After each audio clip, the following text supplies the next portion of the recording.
Welcome to the Plastic Recycling Podcast. I'm your host, Al Kareem, and today we're joined by one of our most popular guests, Emily Friedman. She's a Senior Market Editor at ICIS. Welcome, Emily. Second Happy. time we're having you on the podcast. Yes, and I am honored to be given a second shot at this wonderful podcast. So if you are doing anything to do with rPET, you're managing recycled content goals, trying to stay ahead of shifting policy and pricing, this episode is definitely for you. We're diving into trade dynamics, tariffs, sustainability mandates, and reshaping, and talking about how that's reshaping the way brands and recyclers operate. Emily, let's get into it. Let's start with what's changed over the last year, and maybe even more particularly over the last month, because we've seen the market shift quite a little bit. Things that procurement teams, sustainability teams kind of to ignore. Yes, a lot of uncertainty, a lot of change in this last year. I think first and foremost, you have to say tariffs. I think that is underlying in a lot of the activity that we're seeing today, both on the supply and the demand side. So tariff uncertainty coming out of the US has really encouraged proactive purchasing, has made international trade much more uncertain, and has also given consumers cause for concern. And we've seen that appear in consumer goods purchasing data and demand. So trade first and foremost, but what we're seeing in the last month in particular, which you alluded to, is just an absolute crash across several different recycled plastic commodities, including recycled PET. Part of this was seasonally expected. We typically do see higher supply of that feedstock bottle bale material in the summer because folks are drinking more, thus they're hopefully recycling more. But that was really paired with an immediate onset of weaker demand as several recyclers noticed that they were sitting on heavier feedstock inventory.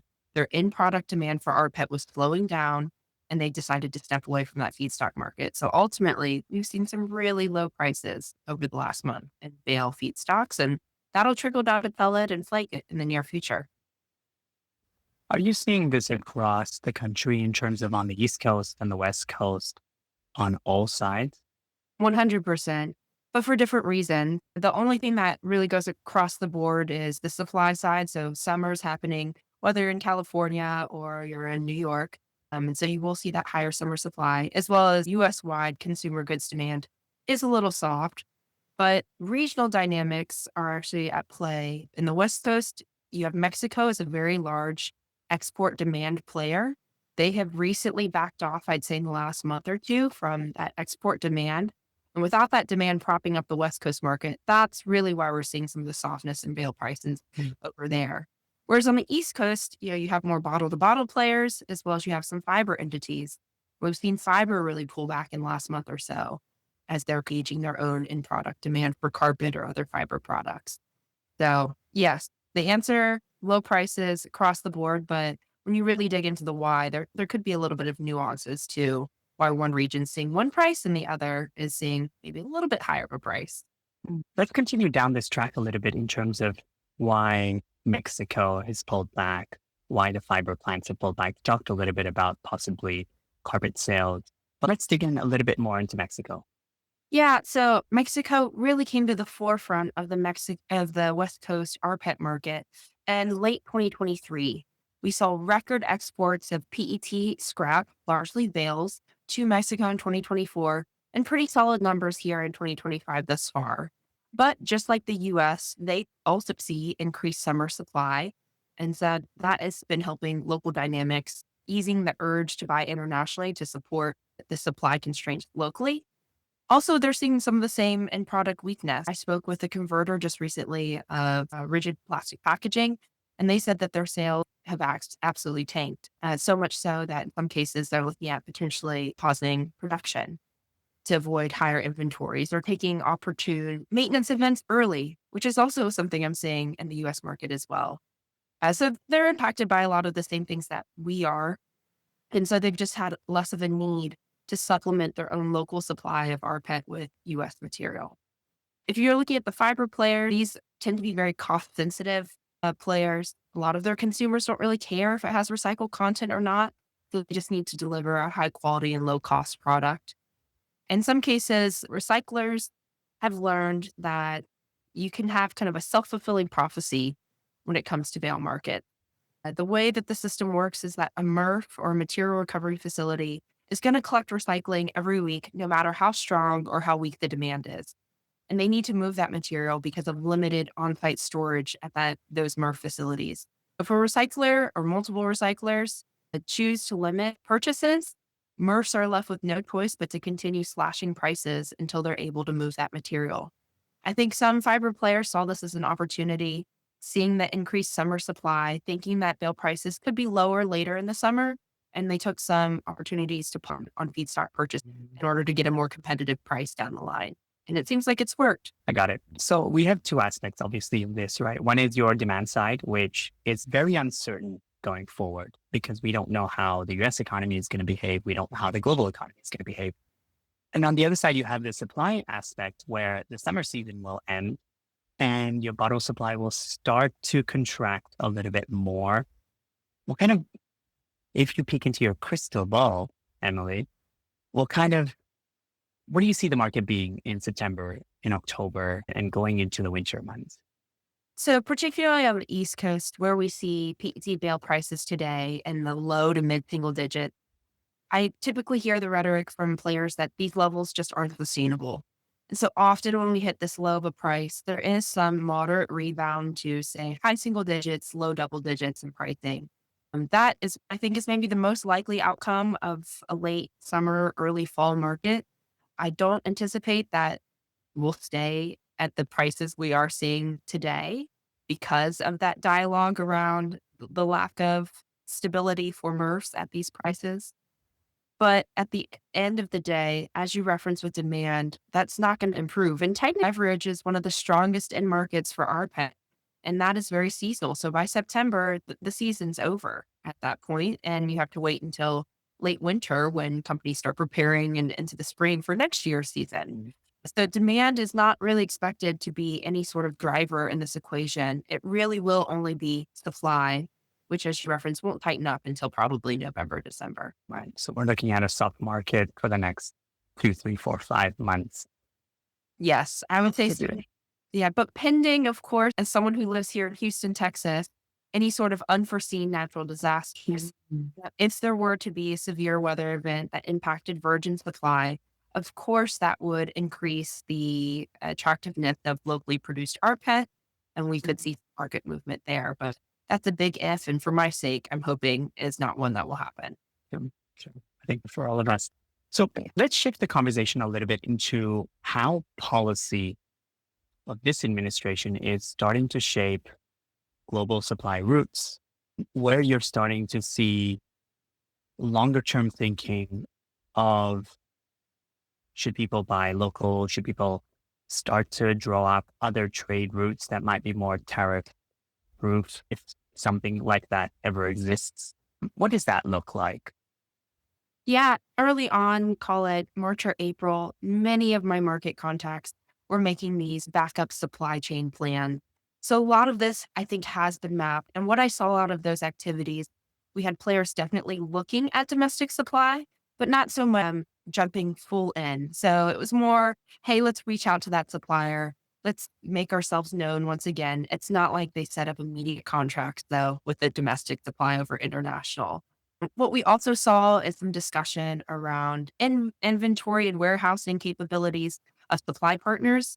So if you are asking your trading partner, hey, can you keep some US inventory on hand for us so that we have a runway if tariffs do happen and we have some time to figure out a backup plan?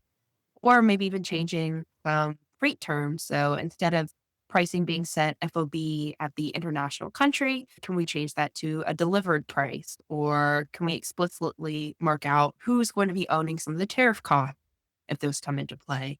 These were a lot of the conversations that were had at the time, but ultimately the US market is exposed one way or another. Even local recyclers here in the US will import some flake feeds to supplement their pellet production. So even if a brand or converter thinks that they're well insulated by purchasing local rPET, In many ways, they're still actually exposed to the international market. Yeah. We're obviously seeing more and more legislation come into place in different states.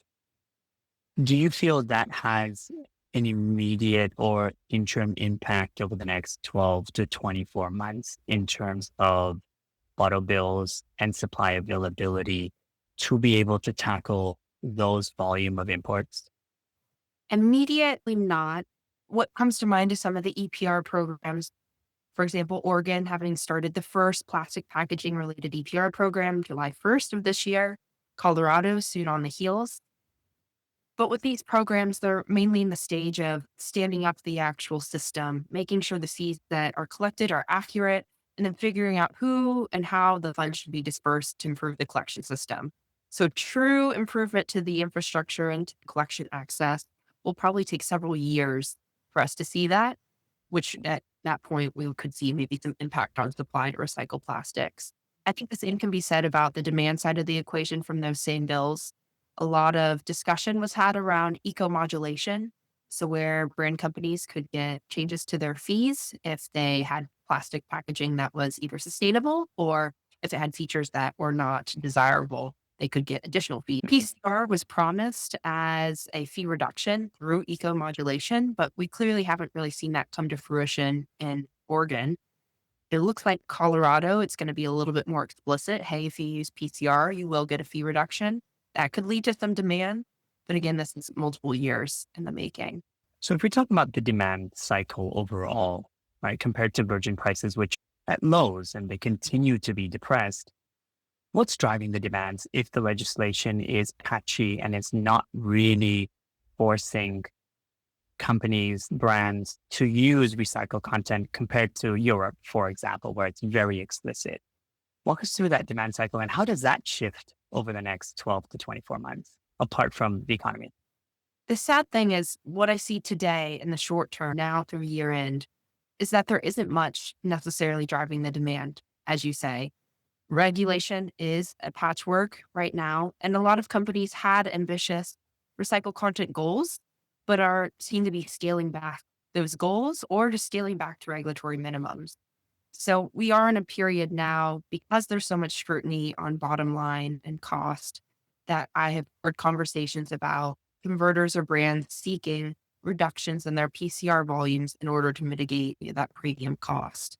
Very unfortunate. And I think it's short sighted in that recycled plastic isn't going away. You have building regulatory momentum in Europe, as you mentioned. So if you're an international player, it definitely is not going away. And then here in the US, the existing recycled content laws are going to continue to ramp up over time.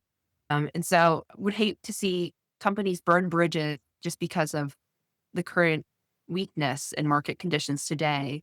Or even worse, what we've seen is some recyclers closing their doors. I'm referencing Tech's recent announcement of their closure of ClearPath Recycling and Evergreen's announcement that they would be shutting down their bale to flake operations in Riverside, California. That capacity is gone. And so in the future, when we do need more because the regulation will increase, it might not be there. It's definitely a train that's left the station, but sometimes the train slows down and sometimes it speeds up. And hopefully we can continue to have the train move and not be stagnant. Let's chat a little bit more about brands and their sustainability targets because we've seen a number of brands struggle to meet their sustainability targets. When you look at the different brands in the US, what do you see that landscape being? Because obviously they're a huge driver of demand. They set the bar. They create this infrastructure in some ways indirectly. They're the front runners. How is that looking overall? Really still a mixed bag. When you talk about brands, I often say they're not one monolith. You have a few brands who are still really strong in their commitment to recycled content and their sustainability goals, and who will likely exceed and make even stronger pledges for future recycled content. With that, though, you have many other brands who have made slow or even negative progress on PCR and are actively being seen as revising their goals and pushing them out, delaying them to 2035. For example, we have Keurig Dr. Pepper, who recently released their sustainability report, noting that they were not going to make the goal of 25% PCR by 2025, now has been transformed to a 25 to 30% goal by 2035. But at that same time, if you look at their historic data, they went from 18% recycled content in 2022 to 16% in 2024. So definitely not the trend that you want to see. We're seeing both sides of the spectrum. I think for the bulk of brands, though, their goals were still so far away from where they are today that there's a lot of ground to make up, even if they do revise the goals down and push them out some. So long term, you should still see ramp up plans in PCR content, but those ramp up plans are much slower than originally anticipated and also maybe are on pause, I would say, again now through end of year. And you don't feel, and you feel this is more of a cost concern versus a tariff question of, hey, I have to source local product and it's not available. It's more of a, hey, the economy is weak and I need to protect my margins. Therefore, I'm going to use virgin product instead of the more expensive recycled product. Personally, I view it more as the cost equation, especially considering the fact that under the present tariffs, as of this minute right now that I'm speaking to you, as we both know, they can change at any time. But virgin PET and rPET flake and rPET pellet, which are imported under the trade code 3907, 69, or 61, they're exempt from tariffs. So really, brands can't use the tariff card when they're talking about rPET. They could be using local or international supply. That's up to them. And there is plenty on a global scale for them to meet their goals. It just comes at a cost. Um,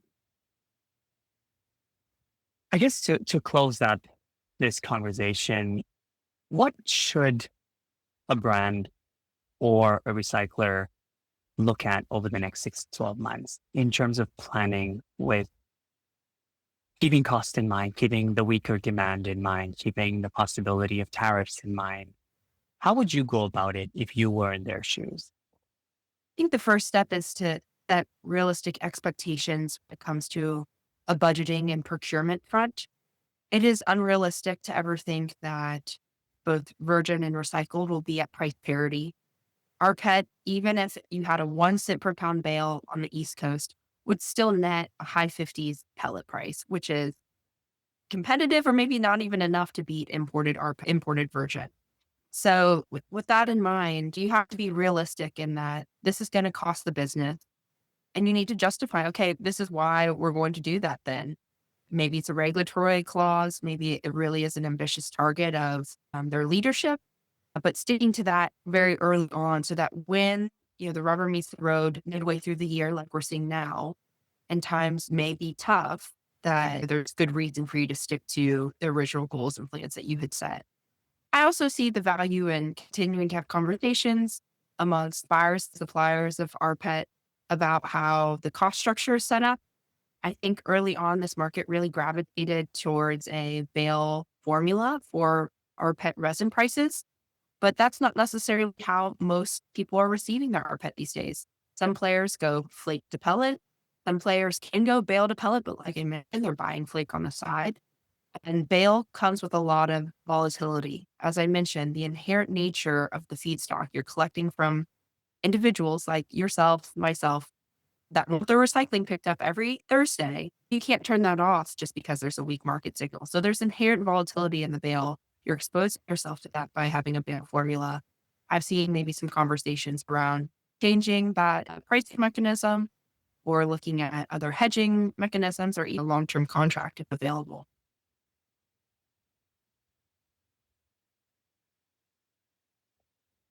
Emily, any last thoughts on overall, if you zoom out in terms of everything that we've chatted about in terms of demand, supply, tariffs, policy changes, that you would possibly want to list down as takeaways for our listeners? All I can say that in my time here in this market, there has never been a normal year. And 2025 is certainly going to add to that. And I can guarantee you that 2026 will still not be normal. And so, really, in the face of this, we have to expect that there is going to be price volatility. So when you are forecasting for the future, give yourself a wide berth because more often than not, there could be international conflict that could influence ocean freight. There could be new trade barriers that could change your supply route. There could be changing domestic capacities, which could limit availability. These are all true. So better you can give yourself cushion for the future, you have a chance to appropriately react when the time comes. That, and I would just reiterate again, don't burn bridges during this time. It's very easy to want to seek cost savings for the business. But in the process, again, think of the long term implications of those decisions. Will the supply be there when you need it most in the future? Emily, as always, thank you for your sharp insights. To our listeners, if this conversation sparked ideas or questions, please feel free to reach out so we can support you through these changes, not just with materials, but with the insight and the intelligence to move forward confidently. Emily, it's been a pleasure. You have now the good fortune of being on this podcast 2 times. So welcome back. And we always appreciate your insights. And we look forward to seeing you again soon. Yes, would love to be on for a third. Thank you, Akram. Appreciate it. Thanks, Emily. All right.